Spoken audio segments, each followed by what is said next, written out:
السلام علیکم ورحمۃ اللہ وبرکاتہ۔ آپ دیکھ رہے ہیں ٹاپ 10 VGNM اور میں ہوں غلام نبی مدنی۔ دنیا بھر سے آج کی 10 بڑی اور انتہائی اہم خبریں جن پر آج ہم بات کر رہے ہیں۔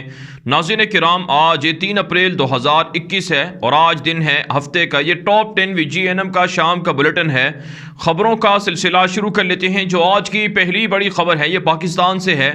ناظرین کرام، امریکہ کی کانگریس کی جانب سے ایک رپورٹ جاری ہوئی ہے جس میں یہ کہا گیا ہے کہ پاکستان ابھی بھی افغانستان کا موسٹ امپورٹنٹ کنٹری اور نیبر کنٹری ہے، جو افغانستان کے ڈسپیوٹ کو، افغانستان کے تنازع کو، افغانستان کے ایشو کو حل کر سکتا ہے۔ پاکستان پر افغانستان کی عوام زیادہ انحصار کرتی ہے، زیادہ ٹرسٹ کرتی ہے اور پاکستان بھی اچھا اثر و رسوخ رکھتا ہے افغانستان کے اندر، لہٰذا امریکہ کو پاکستان پر انحصار کرنا ہوگا اور پاکستان ہی کی مدد سے امریکہ افغانستان سے انخلا کر سکتا ہے اور افغانستان کے مسئلے کو حل کر سکتا ہے۔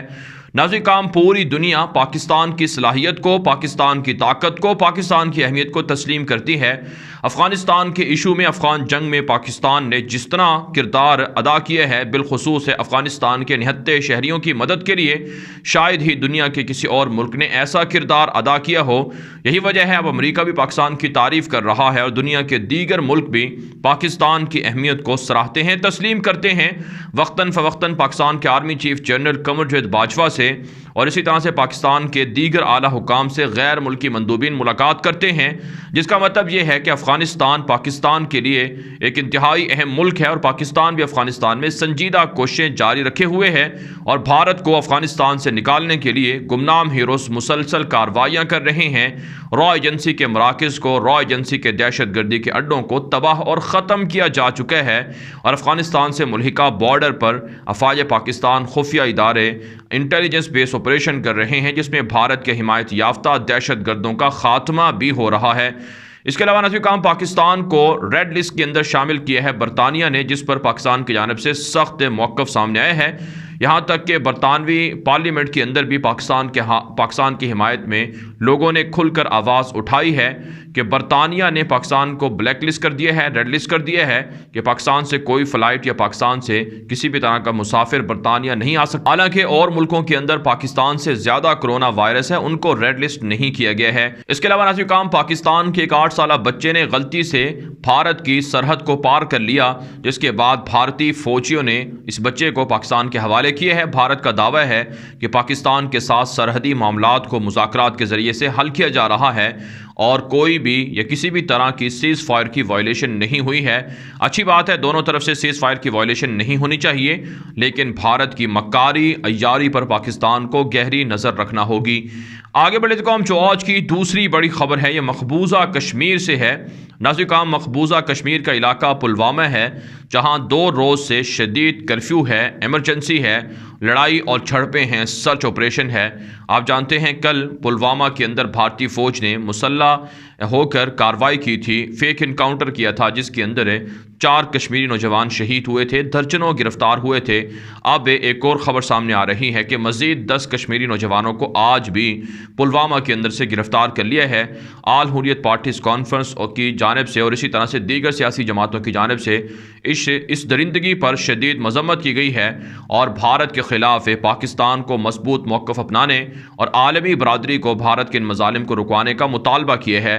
ساتھ ساتھ کا مقبوضہ کشمیر کا علاقہ شوپیاں ہے، جہاں پر آج بھارتی فوج نے سرچ آپریشن کیا ہے، جس کے نتیجے میں 3 کشمیری نوجوانوں کو شہید کرنے کی اطلاعات موصول ہو رہی ہیں، جبکہ کئی افراد کو شوپیاں کے علاقے سے گرفتار بھی کیے ہیں۔ مسلسل بھارت کا حملہ، بھارت کا پریشر، بھارت کا ظلم کشمیری نوجوانوں پر، مسلمانوں پر بڑھ رہا ہے۔ ایسے دہشت گرد ملک سے کسی بھی طرح کے سیاسی، سفارتی یا معاشی تجارتی تعلقات بحال نہیں ہونے چاہیے۔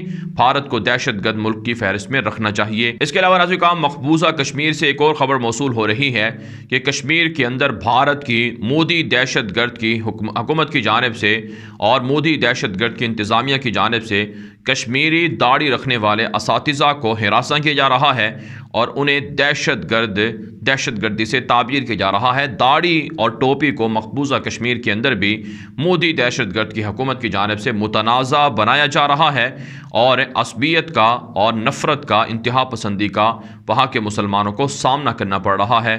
آگے بڑھنے کو ہم جو آج کی تیسری بڑی خبر ہے یہ بھارت سے ہے۔ ناظرین کرام، بھارت کا علاقہ چھتیس گڑھ ہے جہاں پر آج بھارتی فوج پر بڑا حملہ ہوا ہے، جس کے نتیجے میں درجنوں بھارتی فوجی اور پولیس اہلکار زخمی ہو گئے ہیں۔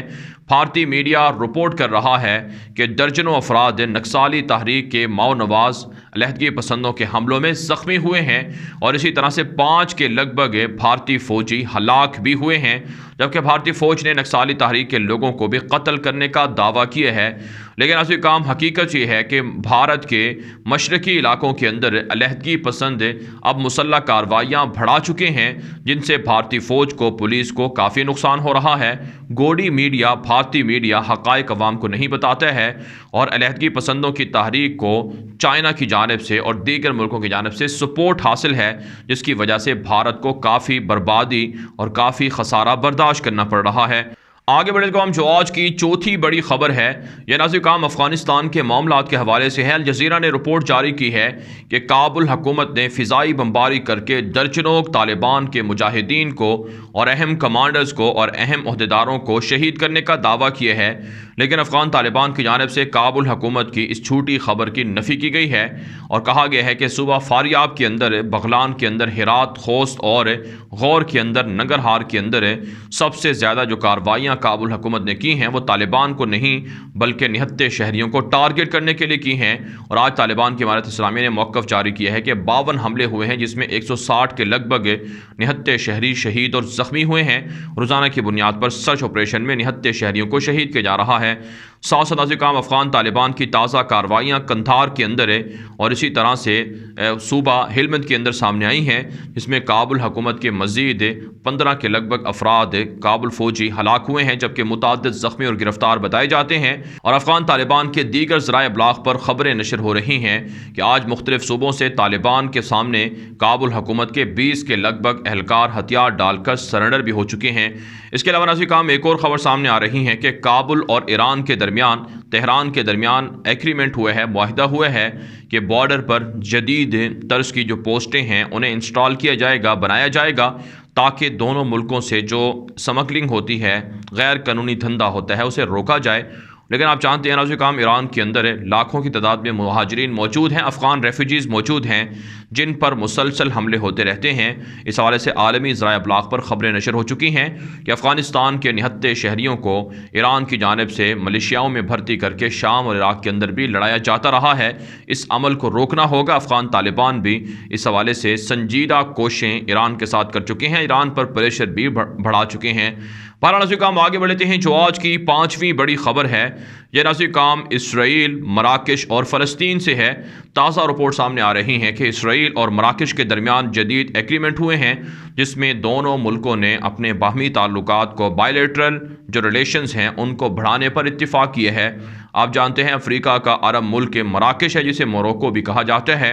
اس ملک نے اسرائیل کو تسلیم کر رکھا ہے، جس کے بعد سفارت خانے، قونصل خانے بھی کھولنے کے لیے باقاعدہ ایگریمنٹ ہو رہے ہیں اور تجارتی تعلقات بھی بڑھ رہے ہیں۔ کہا جاتا ہے کہ خفیہ تعلقات مراکش کی حکومت کئی سالوں سے اسرائیل کے ساتھ جاری رکھے ہوئے ہے۔ اس کے علاوہ ناظرین کرام ایک اور خبر سامنے آ رہی ہے کہ اسرائیل کے خفیہ اداروں نے الرٹ جاری کیے ہیں، رپورٹ جاری کی ہے کہ سیریا، لبنان اور ایران اور عراق سے مسلح حملے اسرائیل کے خلاف ہو سکتے ہیں، لہٰذا اسرائیلی آرمی کو، خفیہ اداروں کو، فضائیہ کو ہمہ وقت الرٹ رہنا ہوگا۔ ساتھ ساتھ ناظرین کرام ایک اور خبر سامنے آ رہی ہے کہ اسرائیل کی جانب سے یہ پیغام جاری کیا گیا ہے، دھمکی دی گئی ہے کہ اگر حماس کی حکومت اقتدار میں آئی اور حماس نے فلسطین کے اندر اقتدار سنبھالا تو ہر طرح کے تعلقات اسرائیل فلسطین کے ساتھ، فلسطینیوں کے ساتھ ختم کر دے گا۔ اور کہا جاتا ہے کہ فلسطین کے خلاف جو الیکشن ہو رہے ہیں ان کو ختم کروانے کے لیے ان میں مداخلت کی جا رہی ہے اسرائیل کی جانب سے، اور حماس کے لوگوں کو گرفتار بھی کیا جا رہا ہے۔ اور آج ناظرین کرام ویسٹ بینک کے اندر مزید 2 فلسطینیوں کو زخمی کیا گیا ہے۔ اسرائیل کی جانب سے مسلسل حملے مسلمانوں کے خلاف بڑھ رہے ہیں۔ آگے بڑھے تو ہم جو آج کی چھٹی بڑی خبر ہے یہ ناظرین کام امریکہ سے ہے۔ تازہ رپورٹ سامنے آ رہی ہیں امریکہ کے دارالحکومت واشنگٹن کے اندر جاپان اور ساؤتھ کوریا کے اعلیٰ حکام نے امریکن حکام سے ملاقات کی ہے۔ 3 ملکوں کا ایک گرینڈ اجلاس ہوا ہے جو بائیڈن کے اقتدار میں آنے کے بعد یہ پہلا اجلاس ہے جو ساؤتھ کوریا، جاپان اور امریکن حکام کے درمیان ہوئے ہے۔ اور اس اجلاس کے اندر ناظرین کام نارتھ کوریا کی جانب سے جو مسلسل میزائل حملوں کے تجربات ہیں اور جو ساؤتھ کوریا کو دھمکیاں ہیں اور اسی طرح سے خطے کے اندر جو چائنا کا بڑھتا ہوا اثر و رسوخ ہے اس پر ڈسکشن ہوئی ہے۔ امریکی حکام نے کہا ہے کہ ساؤتھ کوریا جاپان کے ساتھ مل کر چائنا اور نارتھ کوریا کا جو خدشہ ہے، جو خطرہ ہے، جو اس کا تھریٹ ہے، دھمکیاں ہیں، اس سے نمٹا جائے گا۔ ناظرین کام کہا جاتا ہے کہ ساؤتھ چائنا سمندر کے اندر حالات کشیدہ ہو رہے ہیں۔ فلپائن بھی چائنا کے خلاف امریکہ سے مدد مانگ چکے ہیں اور ویتنام بھی، تائیوان بھی اور ہانگ کانگ اور دیگر ملکوں کے اندر بھی امریکی اثر و رسوخ بڑھ رہا ہے۔ خطے کے اندر، دنیا کے اندر چائنا کے خلاف امریکہ ایک گرینڈ جو الائنس ہے اسے تشکیل دے رہا ہے، ایک نئی جنگ شروع کرنا چاہتا ہے۔ اس حوالے سے ناظرین کام دی اکانومسٹ جو میگزین ہے، دنیا کا مشہور میگزین، اس نے بھی اپنا کور جو پیج نشر کیا ہے اس کے اندر چائنا کے خلاف دنیا کی ایک بڑی جنگ کو بتایا گیا ہے اور کہا گیا ہے کہ آنے والے دنوں میں دنیا بھر کے اندر جو چین کا بڑھتا ہوا اثر و رسوخ ہے، چین کی بالادستی ہے، اسے کم کرنے کے لیے امریکہ جو گریٹ اتحاد بنا رہا ہے اس کے ذریعے سے حملہ ہو سکتا ہے، چائنا کو توڑا جا سکتا ہے، چائنا کو ختم کیا جا سکتا ہے، جس سے دنیا کے اندر ایک بڑی عالمی جنگ کا خدشہ جنم لے رہا ہے۔ آگے بڑھنے کو ہم جو آج کی 7ویں بڑی خبر ہے یہ ناظرین کام عراق اور لبنان کے تعلقات کے حوالے سے ہے۔ ناظرین کام تازہ رپورٹ سامنے آ رہی ہیں کہ عراق اور لبنان کے اعلیٰ حکام کے درمیان اتفاق ہوا ہے، ایگریمنٹ ہوا ہے۔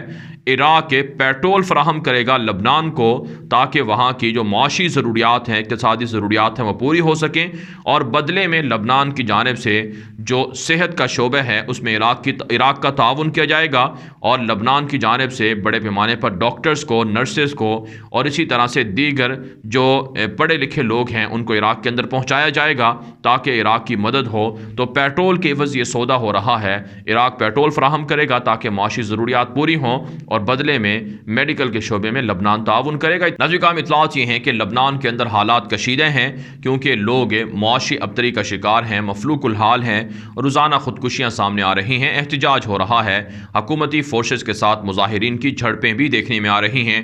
بہرحال ناظرین کام آگے بڑھ لیتے ہیں جو آج کی 8ویں بڑی خبر ہے یہ ناظرین کام سعودی عرب اور یمن سے ہے۔ تازہ ترین رپورٹ سامنے آ رہی ہیں سعودی عرب کے ولی عہد کراؤن پرنس محمد بن سلمان کی یمنی صدر عبد الرب ہادی منصور سے ملاقات ہوئی ہے، اور سعودی عرب نے جو جنگ بندی کی پیشکش کی ہے اس پر ڈسکشن ہوئی ہے۔ یمنی صدر نے کہا ہے کہ سعودی عرب کے تمام معاملات میں یمنی حکومت کو اعتماد ہے، اور کراؤن پرنس کا جو آفر ہے جنگ بندی کی جو آفر ہے اسے یمنی حکومت بھی تسلیم کرتی ہے، حوثیوں کو بھی سعودی عرب کی آفر تسلیم کرنی چاہیے۔ ساتھ ساتھ ایک اور خبر سامنے آ رہی ہے کہ سعودی اتحاد نے یمن کے مغربی علاقے میں حوثی ملیشیا کے متعدد جنگجوؤں کو بمباری کر کے قتل کر دیا ہے۔ حوثیوں کے ساتھ سعودی اتحاد کی جھڑپیں بڑھتی جا رہی ہیں۔ ایک اور خبر ناظرین کام خفیہ انٹیلیجنس رپورٹ سامنے آئی ہیں جن میں یہ کہا جا رہا ہے کہ حوثی ملیشیا کی جانب سے متعدد القاعدہ کے جنگجوؤں کے ساتھ تعلقات ہیں، اور القاعدہ کے جنگجو بھی حوثیوں کے ساتھ مل کر سعودی عرب پر حملے کر رہے ہیں۔ بہرحال ناظرین کام آگے بڑھ لیتے ہیں جو آج کی 9ویں بڑی خبر ہے یہ ترکی سے ہے۔ ناظرین کام تازہ رپورٹ سامنے آ رہی ہے ترکی اور آسٹریلین کمپنی کے درمیان دفاعی نوعیت کے ایگریمنٹ ہوئے ہیں جس میں مشترکہ اسلحہ سازی اور جدید ہتھیار اور جدید ٹیکنالوجی کو ایک دوسرے کے ساتھ شیئر کیا جائے گا۔ اس کے علاوہ ناظرین کام طیب اردگان کے جو نائب صدر ہیں ترکی کے، انہوں نے نائجر کے اندر نئے صدر کی تقاریب کے اندر شرکت کی ہے۔ ترکی افریقی ممالک کے اندر اثر و رسوخ بڑھا رہا ہے، اس لیے طیب اردگان خصوصی طور پر افریقی ممالک پر نظر رکھے ہوئے ہیں۔ ایک اور خبر ناظرین کام سامنے آ رہی ہے کہ ترکی کی جانب سے 54 کے قریب جو مہاجرین تھے جن کو یونان اور دیگر یورپی ملکوں سے نکالا گیا تھا انہیں سمندر کے اندر بچا لیا گیا ہے۔ ساتھ ساتھ ناظرین ترکی سے ایک اور خبر سامنے آ رہی ہے کہ پرو پی کے نامی ایک تنظیم ہے، سیاسی جماعت ہے، اس کے لیڈر کو دہشت گردی کے الزام میں گرفتار کیا گیا ہے۔ اطلاعات سامنے آ رہی ہیں کہ سیاسی جماعتوں کے اندر بھی طیب اردگان کی مخالفت بڑھ رہی ہے، اور PKK کے نامی دہشت گرد تنظیم کے کئی لوگ سیاست میں آ کر ترکی کے امن و امان کو ٹارگٹ کر رہے ہیں۔ ساتھ ناظرین میں ایک اور خبر سامنے آ رہی ہے کہ فتح اللہ گولن نامی تنظیم سے تعلق رکھنے والے 144 لوگوں کو گرفتار کیا گیا ہے جو طیب اردگان کی حکومت کو گرانے کے لیے سازشیں کر رہے تھے۔ اطلاع سامنے آ رہی ہیں کہ طیب اردگان نے پورے ترکی کے اندر امن و امان کو بہتر بنانے کے لیے جدید ترین آپریشن کی منظوری دی ہے اور خفیہ ادارے بڑے پیمانے پر آپریشن کر کے دہشت گردوں کو گرفتار کر رہے ہیں۔ آگے بڑھنے کو ہم جو آج کی 10ویں بڑی خبر ہے یہ ناظرین کام ایران اور چائنا سے ہے۔ تازہ رپورٹ سامنے آ رہی ہیں۔ ایرانی وزیر خارجہ جواد ظریف نے کہا ہے کہ امریکہ کا یہ جو منصوبہ ہے کہ رفتہ رفتہ تدریجاً ایران کے خلاف لگی پابندیوں کو ختم کیا جائے گا، ایران اس آفر کو مسترد کرتا ہے یک بار کی اور ایک ہی دفعہ ساری کی ساری پابندیاں امریکہ ختم کرے تاکہ ایران اور امریکہ کے درمیان تعلقات بہتر ہوں اور جوہری ڈیل یا مذاکرات شروع ہوں۔ دوسری جانب سے کام چائنا نے بھی ایران کے خلاف لگی امریکی پابندیوں کو ختم کرنے کا مطالبہ کیا ہے۔ آپ جانتے ہیں چائنا $400 ارب کی ایران کے اندر انویسٹمنٹ کر رہا ہے، ایسے میں ایران کے خلاف لگی پابندیاں چائنا ضرور ہٹوانا چاہتا ہے تاکہ آزادانہ طریقے سے ایران کے ساتھ تجارتی تعلقات کو چائنا جاری رکھ سکے۔ ناظرین کام دنیا بھر سے تھی آج کی 10 بڑی خبریں۔ ان خبروں کے حوالے سے آپ کی کیا رائے ہے؟ اپنی رائے کامنٹ کے ذریعے سے ضرور ہم تک پہنچائیں۔ مزید خبروں کے لیے آپ ہمارے ٹویٹر اکاؤنٹس دنیا میرے آگے غلام نبی مدنی اور ہمارے نئے فیس بک پیج غلام نبی مدنی کو فالو کر لیں۔ آج کے لیے اتنا ہی، اجازت دیجیے، اللہ حافظ۔